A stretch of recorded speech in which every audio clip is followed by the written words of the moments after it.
Looking at these ruins, I can only think about my friends and neighbors. Mr. Nieves, his wife and son Franklin.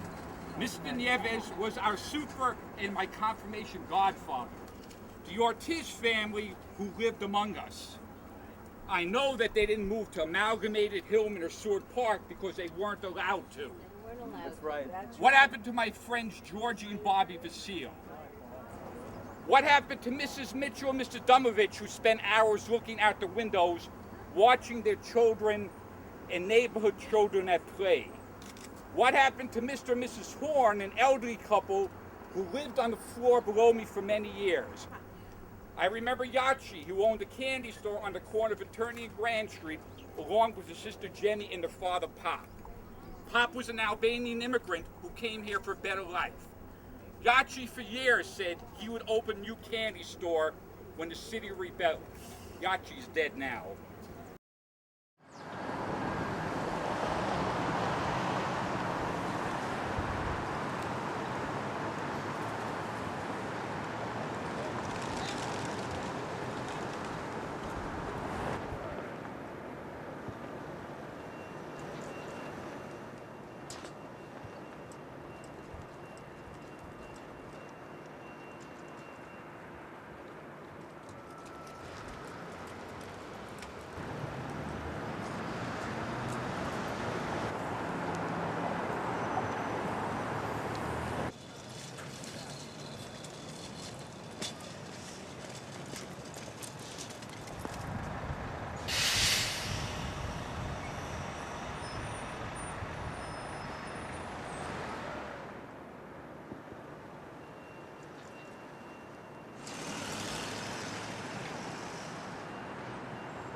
All right, my name's Edward Rudick, and I lived in the Spur area.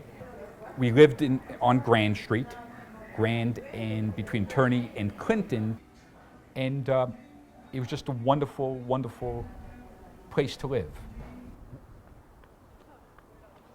It's 42 years later. This building, this area has not been developed, and all you see are trucks in these places where humans once lived. This is where I used to live. This is now 410 Grand Street, and it used to be 420 Grand Street. And we had businesses here. We had businesses here. We had J&J's Italian restaurant. We had Saber's hardware store, where I used to work as a kid, and I learned the hardware business at probably 8 or 9 years old.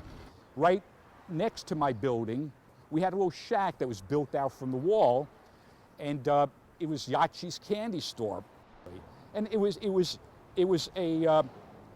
Yachi's store was a fixture in the neighborhood. Everybody knew Yachi. Everybody stopped by for a Coke or an egg cream or a bag of potato chips. I used to yell out the window. My mom lived on the fourth floor in the front, and I used to yell out to my mother in Polish, "Mama, daj mi 5 cento," which means give me 5 cents. And she would take her little purse, put a nickel in it so I could buy a bag of potato chips.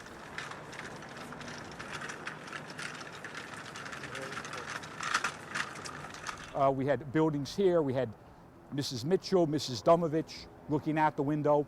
And it was a very interesting thing that you can look at the windowsills and you can see the indentation in whatever type of stone it was made out of. And it was because people were leaning on the windowsills looking out at children. They weren't necessarily looking out for children. That was maybe a byproduct, but they're watching the world go by, watching what's happening in the neighborhood.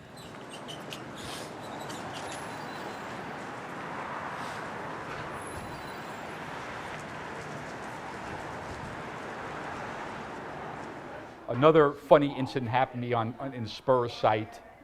Again, my sister was 11 years older than I was, and she liked boys. Boys liked her, and she was making out with trying to make out with one of her boyfriends, but I was attached to her.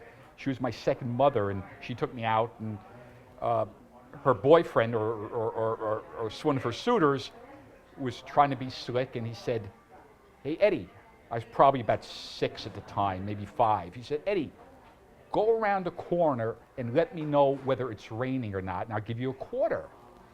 By the time I got through with the guy, he was out probably about $5 in quarters, because I ran back real quick before they had a chance to really make out or anything, and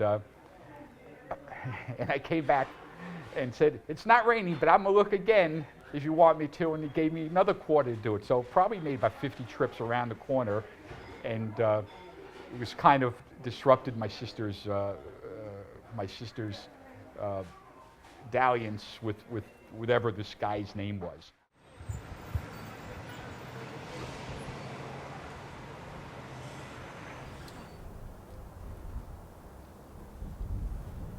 It makes me sad just looking at what's been done to this neighborhood and what has not been done to this neighborhood. Building housing for people. Things must be set right, because this was supposed to be rebuilt for low and moderate income families. And that's what we need to get done, and make sure that they live up to the promise.